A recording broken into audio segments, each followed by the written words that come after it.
प्यारे बच्चों, सुप्रभात। आओ हिंदी व्याकरण और हिंदी भाषा सीखें कार्यक्रम में आप सबका हार्दिक स्वागत है। प्यारे बच्चों, आज का हमारा पाठ है उपसर्ग। आइए सबसे पहले उपसर्ग की परिभाषा देखते हैं। उपसर्ग वे शब्द या शब्दांश, वे शब्द या शब्दांश जो अन्य शब्दों से पहले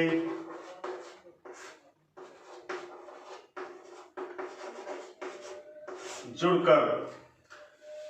उपसर्ग वे शब्द या शब्दांश जो अन्य शब्दों से पहले जुड़कर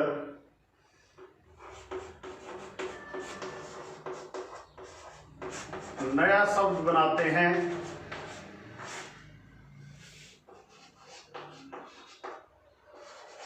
और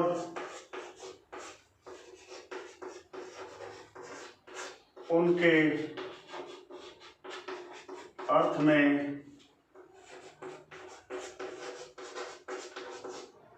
परिवर्तन कर देते हैं। प्यारे बच्चों, उपसर्ग की परिभाषा देखिए।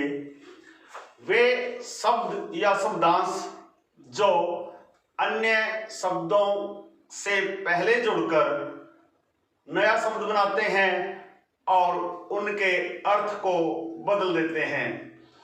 वे शब्द या शब्दांश जो अन्य शब्दों के पहले जुड़कर एक नया शब्द बनाते हैं और उनके अर्थ को बदल देते हैं। जैसे हमारे पास एक शब्द है हार, और हार का शाब्दिक अर्थ होता है हार जाना,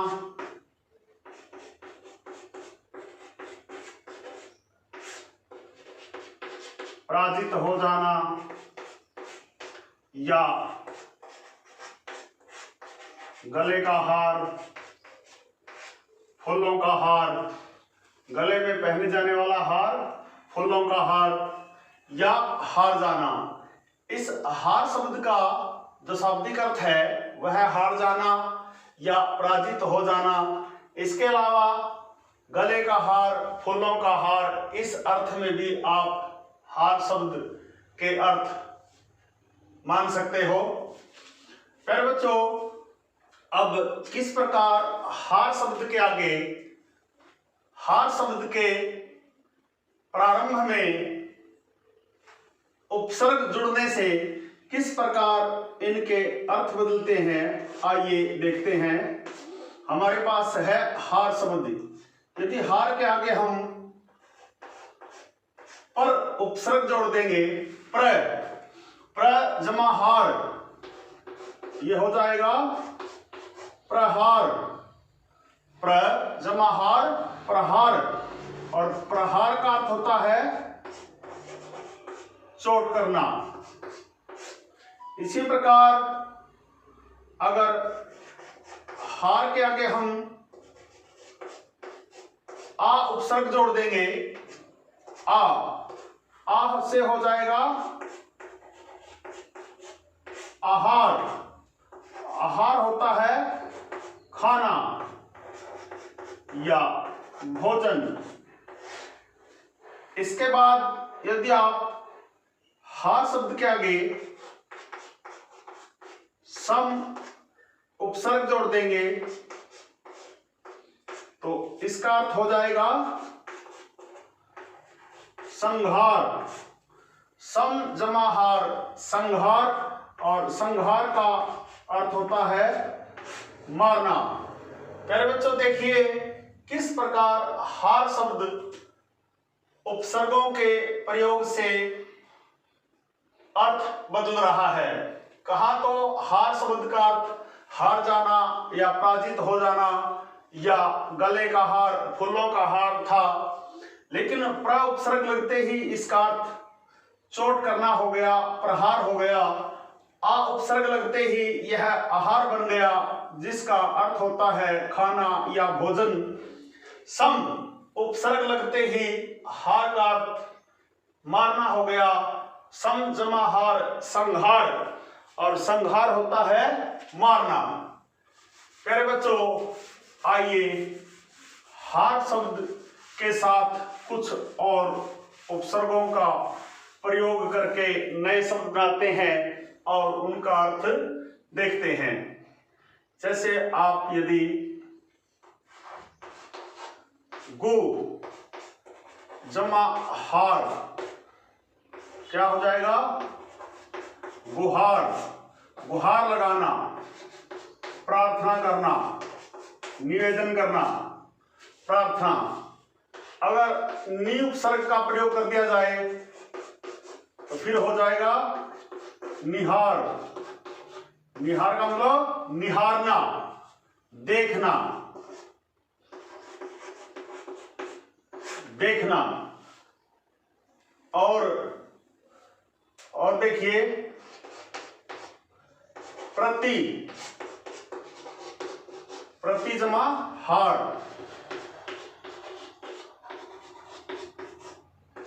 प्रतिहार, प्रति जमा हार, प्रतिहार। और देखिए वी जमा हार, विहार। विहार मतलब भ्रमण करना, भ्रमण करना। उसके बाद यदि आप हार के आगे का उपसर्ग लगा देंगे तो हो जाएगा कहार, और कहार होता है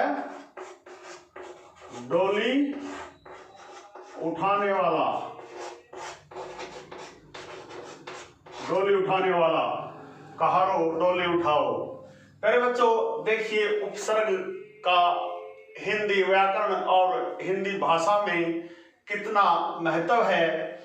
किस प्रकार एक शब्द के आगे भिन्न भिन्न उपसर्गों का प्रयोग करके हम उस शब्द का भिन्न भिन्न अर्थों में प्रयोग कर सकते हैं। देखिए हार शब्द के साथ ही अनेक उपसर्गों का प्रयोग करके इसके कितने अर्थ बन गए, हार शब्द के कितने अर्थ बन गए। प्यारे बच्चों, हिंदी भाषा में ज्यादातर शब्द संस्कृत भाषा से आए हैं, कुछ उर्दू, अरबी और फारसी से आए हैं। इसलिए हिंदी भाषा में संस्कृत और उर्दू के उपसर्गों का ज्यादातर प्रयोग होता है। आइए हम संस्कृत भाषा के कुछ उपसर्गों का प्रयोग देखते हैं। संस्कृत के उपसर्ग, संस्कृत के उपसर्ग देखिए। नंबर 1 आप देख लीजिए, अति। अति का अर्थ होता है अधिकता, ज्यादा। अतिसार,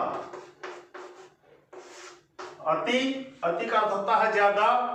जैसे अतिसार, अतिशय,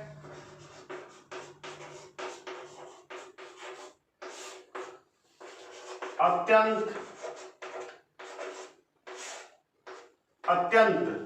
अत्यंत आपने संधि में पढ़ा, इसका यदि आपको संधि आती है तो फिर आपको पता है कि अत्यंत का संधि विच्छेद क्या है, अति जमा अंत, और इसमें अंत के आगे अति उपसर्ग जुड़ा हुआ है।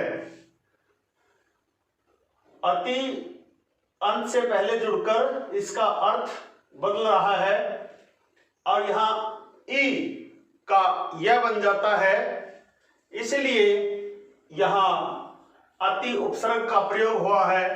और देख लीजिए इसी तरह से अत्याचार। यदि आपको वर्ण विच्छेद और संधि विच्छेद करना नहीं आता है तो आपको उपसर्ग और शब्द को अलग अलग करने में कठिनाई आ सकती है। इसलिए आप हिंदी व्याकरण के सभी पाठों का नियमित रूप से अभ्यास करें, उनको पढ़ें, तभी आप अति, उपसर्ग, अत्याचार में से और अत्यंत में से अलग कर पाएंगे। नंबर 2 है अधि। अधि देखिए,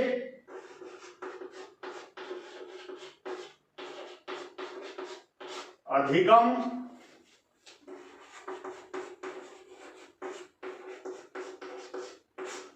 अधिमान। प्यारे बच्चों, उपसर्ग का जो प्रश्न होता है वह 2 तरह से पूछा जाता है। कई बार तो आपसे पूछा जाता है कि निम्नलिखित उपसर्गों का प्रयोग करके 2-2 या 3-3 शब्द बनाइए, या आपको उपसर्ग मिले शब्द दिए जाते हैं और आपसे पूछा जाता है कि आप निम्नलिखित शब्दों में से उपसर्ग छांटकर लिखिए। तो आपको या तो उपसर्गों से शब्द बनाना पूछा जाएगा या दिए गए शब्दों में से उपसर्ग छांटना पूछा जाएगा। जैसे अधि, अधिगम, अधिमान,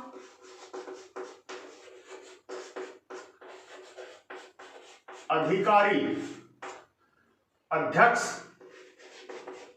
अब देखिए, अध्यक्ष, कई बार तो उपसर्ग स्पष्ट रूप से दिखाई दे जाता है और कई बार संधि या समास होने से वो स्पष्ट दिखाई नहीं देता। आपको संधि, समास और वर्ण विच्छेद का यदि अच्छी प्रकार से ज्ञान होगा तभी आप उपसर्ग छांट सकते हैं, उपसर्ग को शब्द से अलग कर सकते हैं। अब जो अध्यक्ष शब्द है इसमें से उपसर्ग छांटिए। क्या उपसर्ग अध बनेगा? आपको जब तक संधि का पूर्ण ज्ञान नहीं होगा तब तक आपको उपसर्ग उतनी अच्छी प्रकार से नहीं आएगा। अधि जमा अक्ष, यहां ई का यह बन गया, ई का यह, इस तरह से ई का यह, अध्यय, और आगे आ इसमें मिल जाती है, ये बन जाता है अध्यक्ष, अध्यक्ष। इस तरह से आपको उपसर्ग अलग अलग करने आएंगे। अब अगला हमारा उपसर्ग है अनु। ये तो स्पष्ट रूप से दिखाई दे रहा है, अनुसार, अनुरूप, अनुमान,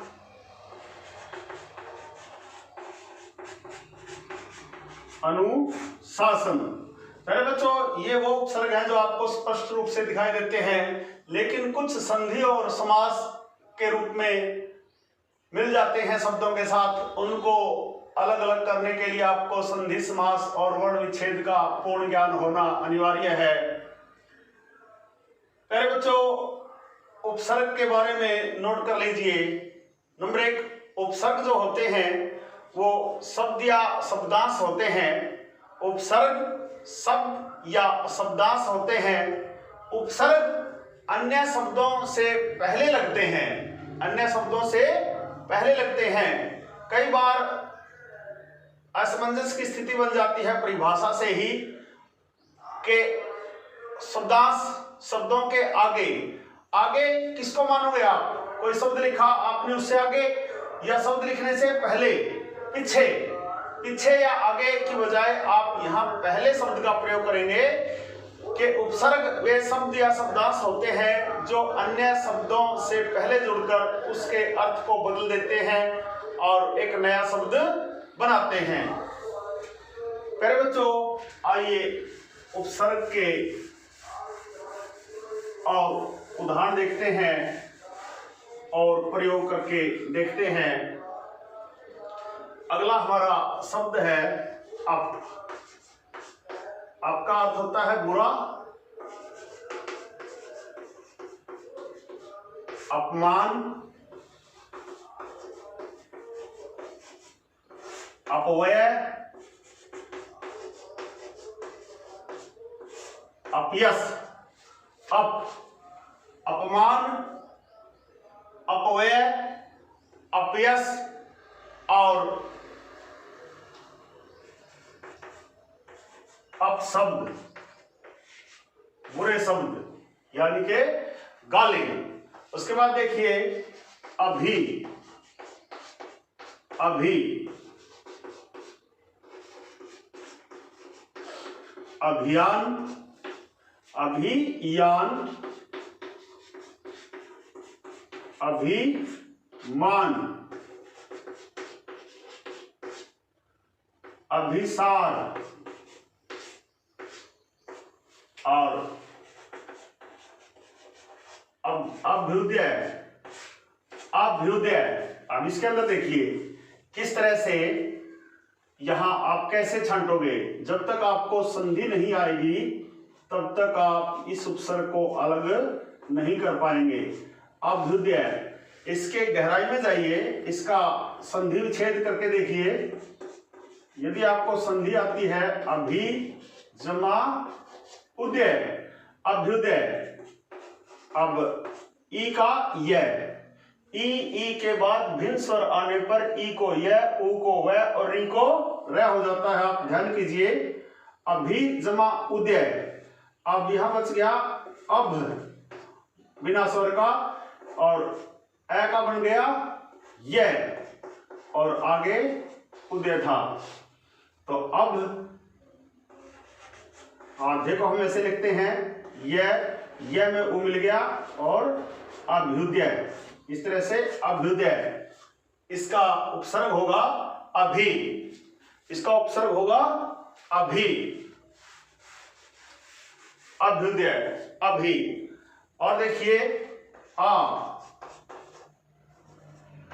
से देखिए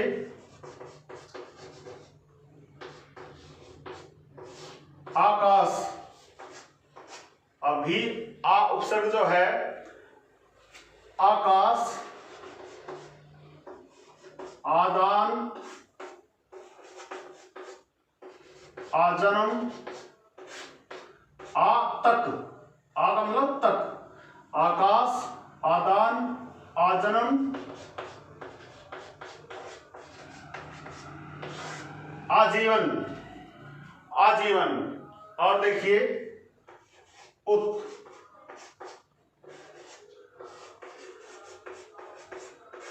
उत्थान,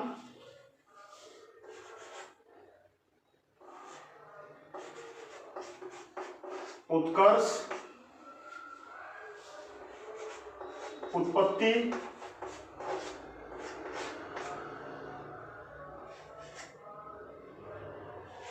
उत्साह। इस तरह से आपको उपसर्ग दिए होंगे और उनसे शब्द बनाने होंगे, या उपसर्गों से आपको नए शब्द बनाने होंगे और शब्दों से उपसर्ग अलग अलग करने होंगे।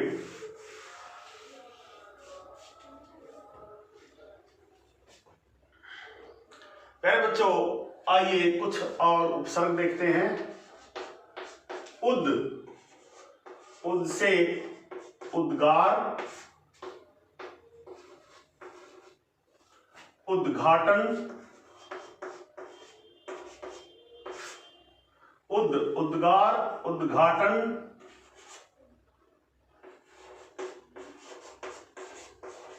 उद्योग, उद्गार, उद्घाटन, उद्योग, उद्यम,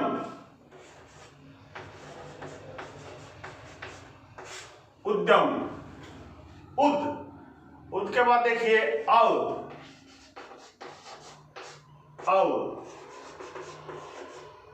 अवकाश,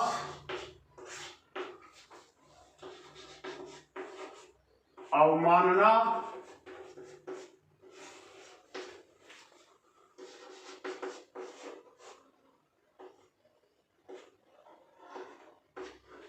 अवकाश, अवमान, अवनति, अवनति, उन्नति, अवनति। और देखिए उप,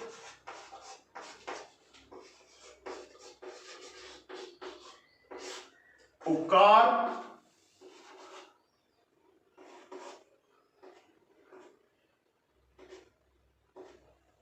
उपकार, उपवास, उपनयन,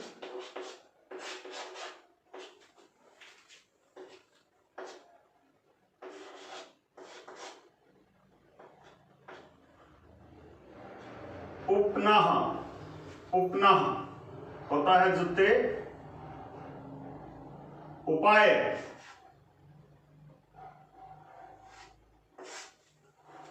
उपाय। बच्चों आइए कुछ और उपसर्ग देखते हैं। दुह, दुह से दुर्दशा, दुर्जन और दुष्कर्म,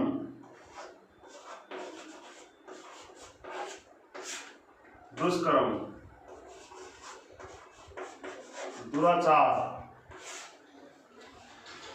दु, दु को बुरे अर्थ में भी प्रयोग किया जाता है, दु। उसके बाद देखिए आप नी,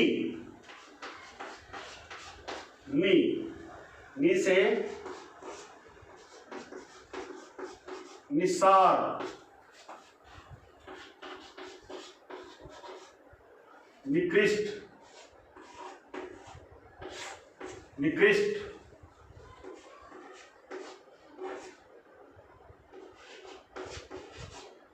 निर्दय, निर्बल। नी, नी के बाद देखिए आप परा, परा, पराभाव, पराभाव, पराजय, पराजय, पराधीन। और देखिए परा के बाद देखिए प्र, देखिए प्रकार,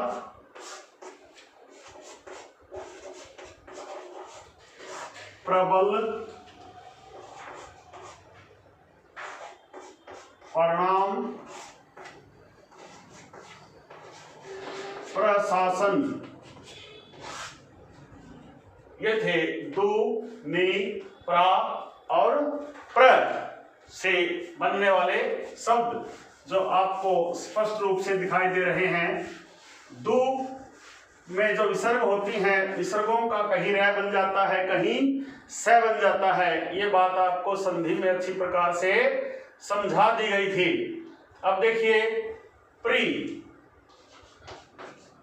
प्री होता है चारों ओर, परिवार जैसे होता है प्रयोग में परिवार, भिन्न भिन्न अर्थ बदल जाते हैं उपसर्ग के प्रयोग से। परिवार, परिवार, परिवाद, परिहार,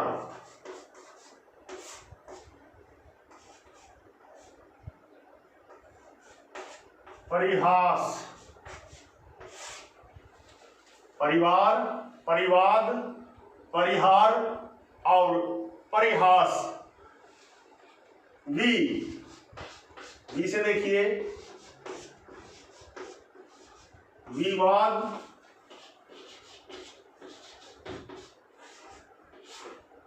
विषाद, विवाद, विषाद, विवरण, विनय, विनय, विच्छेद। आप इस तरह से अनेक शब्द बना सकते हैं और अनेक शब्दों से उपसर्ग को अलग भी कर सकते हैं। सम, सम से सम्मान,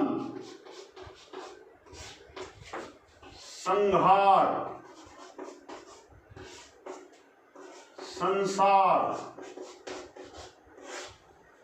सम, सम्मान, संहार, संसार, संसद। सु से देखिए, सु का मतलब होता है अच्छा।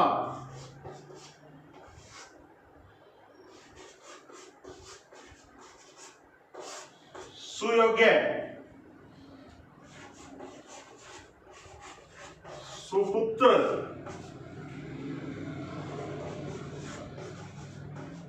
सुकन्या, सुंदर,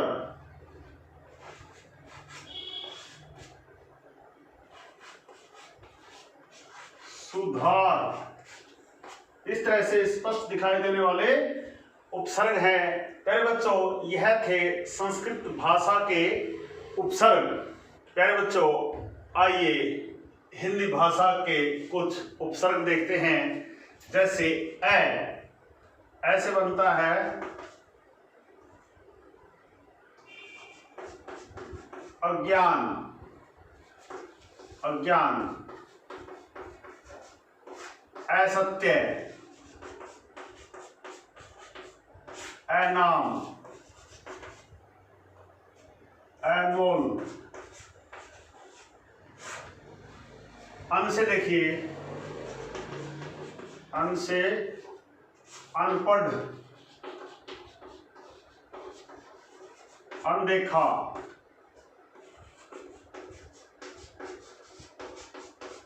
अनसुना,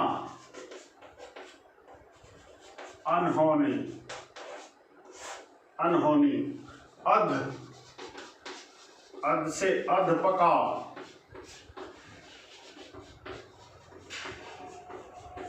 अधमरा,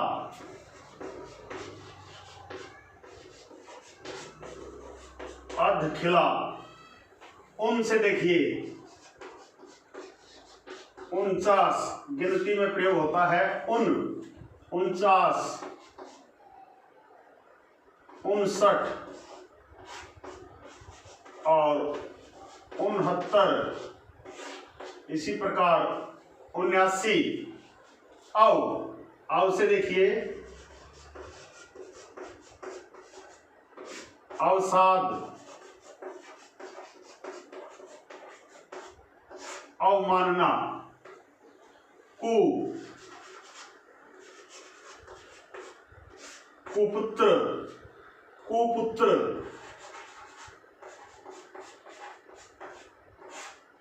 कुमार्ग,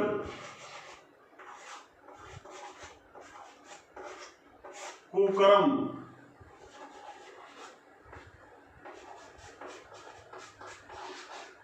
कुमार्गी। पहले बच्चों, आइए कुछ और उपसर्गों से शब्द बनाते हैं।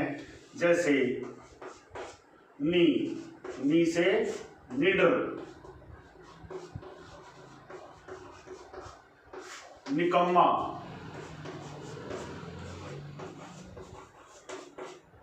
निठल्ला, बिन,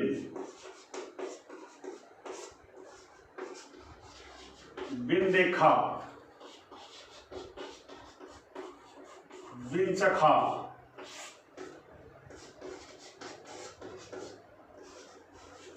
बिन ब्याहा, बिन ब्याहा, बिना ब्याह के। भर, भरपेट,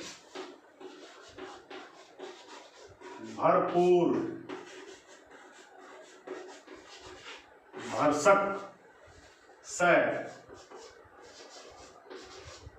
सपूत, सपूत,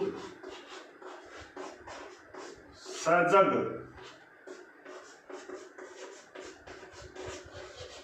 सपरिवार, सु सुपुत्र,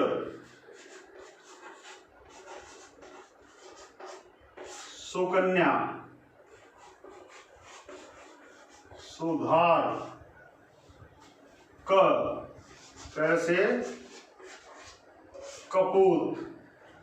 प्यारे बच्चों, आइए उर्दू और फारसी के कुछ उपसर्गों से नए शब्द बनाना सीखते हैं। जैसे कम, कम से कमजोर,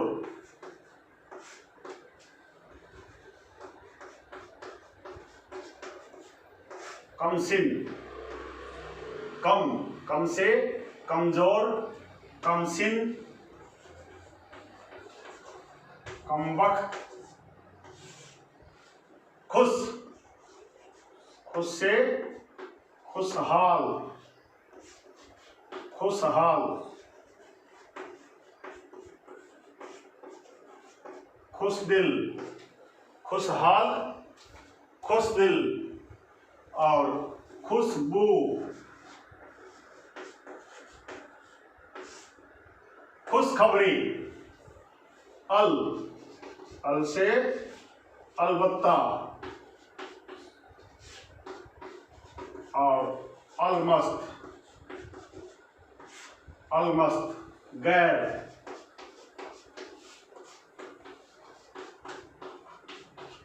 गैर हाजिर, गैर वाजिब, गैर, गैर हाजिर, गैर वाजिब, बद, बदनाम,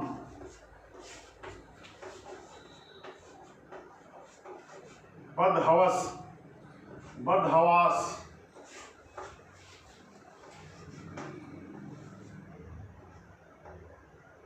बदसूरत। इसी प्रकार बे, बे से बेकाम, बेकार, बेनाम। प्यारे बच्चों, ये थे उर्दू फारसी के कुछ उपसर्ग। एक बार फिर से देख लीजिए। कम, कमजोर, कमसिन, कमबख्त, खुश, खुशहाल, खुशदिल, खुशबू, खुशखबरी, अलबत्ता, अलमस्त, गैर, गैर हाजिर, गैर वाजिब, गैर कानूनी, बद, बदनाम, बदहवास, बदसूरत, बे, बेकार, बेकाम, बेनाम। प्यारे बच्चों, आइए उर्दू फारसी के कुछ और उपसर्गों से नए नए शब्द बनाना सीखते हैं। जैसे सर, सर से सरताज, सरकार और सरहद। सर, सर से सरताज, सरकार, सरहद। ना, नाकाम, नाजायज, नादान। प्यारे बच्चों, देखिए, वैसे बदौलत,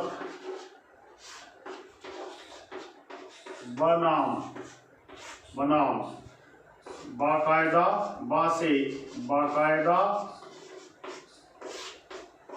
बाइज्जत, बाइज्जत। ला, ला इलाज, ला इलाज, लापरवाह।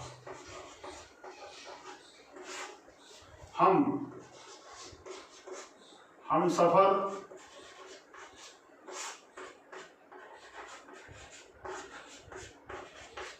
हमराज,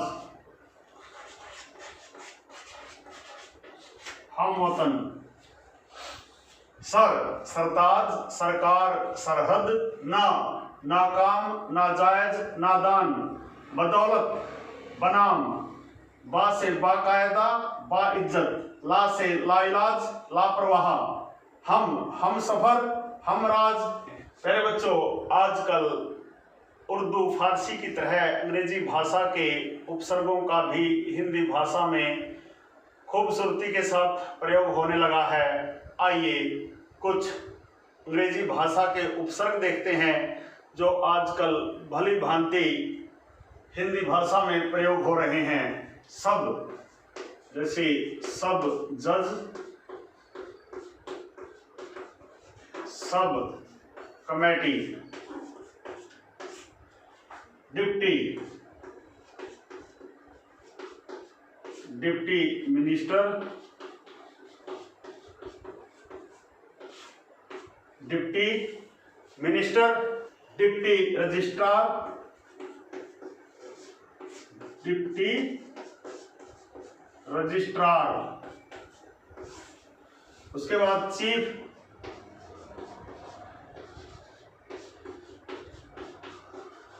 चीफ सेक्रेटरी या chief of staff, vice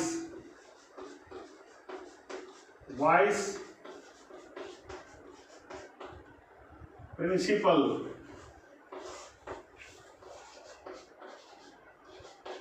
vice registrar. इसके अलावा general, general secretary, general secretary, general manager, general manager, vice principal, vice chancellor. प्यारे बच्चों, यह थे अंग्रेजी भाषा के कुछ उपसर्ग। आशा है आपको अच्छी प्रकार से समझ में आए होंगे। प्यारे बच्चों, उपसर्गों को लेकर आज का यह वीडियो यदि आपको अच्छी प्रकार से समझ में आया हो तो इस वीडियो को लाइक, कमेंट और ज़्यादा से ज़्यादा शेयर जरूर करें। प्यारे बच्चों, खुश रहें, मस्त रहें, योगा करें, स्वस्थ रहें। आपका दिन मंगलमय हो।